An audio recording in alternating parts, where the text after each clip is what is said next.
सबके बता दूं कि रमेश रसेल जी के एक और रंगदारी टाइप का सॉन्ग कल सुबह आ रहा है। मैं आप लोग के इस वीडियो के माध्यम से आगे बताएंगे कि कौन सा सॉन्ग किस चैनल पर रिलीज किया जाएगा। मैं आप लोग के इस वीडियो के माध्यम से सब कुछ आगे बताएंगे।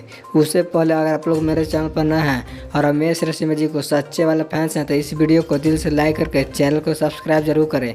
तो बिना समय लेते हुए इस वीडियो को स्टार्ट कर देते हैं। सबसे पहले मैं आप लोग को बता दूं कि जो रमेश रसेल जी का कल सुबह सॉन्ग आने वाला है उस सॉन्ग का बोल है पंगा बड़ा महंगा पड़े। इस सॉन्ग को गाए हैं रमेश रसेल और खुशी कक्कर। यह ड्यूट सॉन्ग जो काफी बवाल का सॉन्ग है और इस सॉन्ग को लिखे हैं सूरज सोनालका जी। और म्यूजिक की बात किया जाए तो इस सॉन्ग में म्यूजिक दिए हैं अभय बाबा जो काफी बवाल का म्यूजिक देते रहते हैं।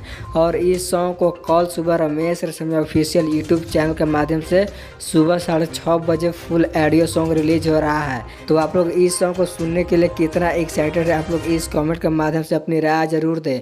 और अभी तक मेरे चैनल को सब्सक्राइब नहीं किए हैं तो सब्सक्राइब कर लो। तो जैसे कुछ न्यू अपडेट मिलता है तो मैं आप लोग इस चैनल के माध्यम से वीडियो बनाकर बता दूंगा। तो मिलते हैं नेक्स्ट वीडियो में।